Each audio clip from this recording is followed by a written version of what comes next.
Hi, everyone. My name is Taylor St. Germain with ITR Economics. Thanks so much for joining me on this episode of TrendsTalk. We at ITR are your apolitical and unbiased source of economic intelligence. I hope 2026 off to a great start for everyone. Today, I wanted to kick off 2026 by talking about the global economy. I wanted to highlight different regions around the world, how some of our trade relationships are changing, and talk about the direction of the broader global economy. So we'll start with the latter. We'll start at the end. Where is world industrial production going? That is our benchmark for the global economy. As we sit here today, we're in accelerating growth as it pertains to the global economy. World industrial production's up about 2.8% year over year. And as we look ahead to the rest of 2026, we expect growth to continue to characterize world industrial production, albeit we'll start to see that pace of growth slow down as we move into the latter half of this year. One of the leading indicators that we track very closely as we look at the global economy is the G7 leading indicator. That is an indicator that is comprised of exactly as it's titled, which is the countries that belong to the G7, the major 7 developed countries around the world.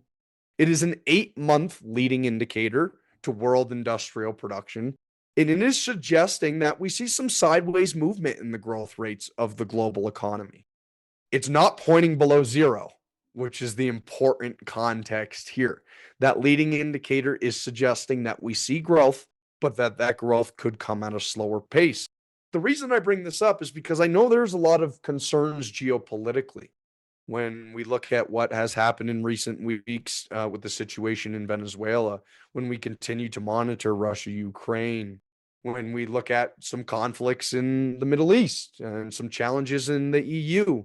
There are a lot of concerns and anxieties out there, but our global economy is growing, and our leading indicators suggest that growth continues, even if it is at a slower pace as we move into the second half of 2026. So no global recession in the cards, just a little bit of slowing growth.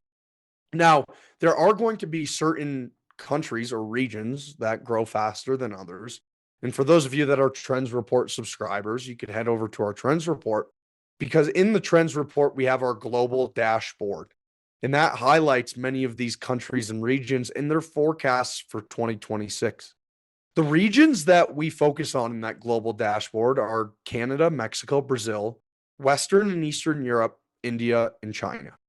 The good news is that in 2026, we expect growth in every single country or region that I just listed off.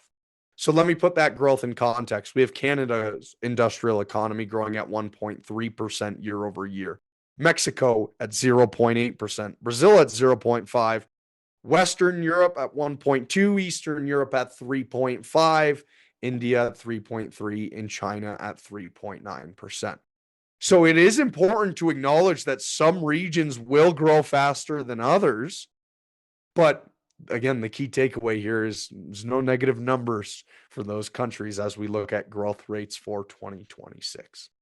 That's not to say there aren't still challenges out there. I'm not that naive as an economist, but I think it's an important part of the story, which is most of these major developed regions around the world are projected to grow in 2026.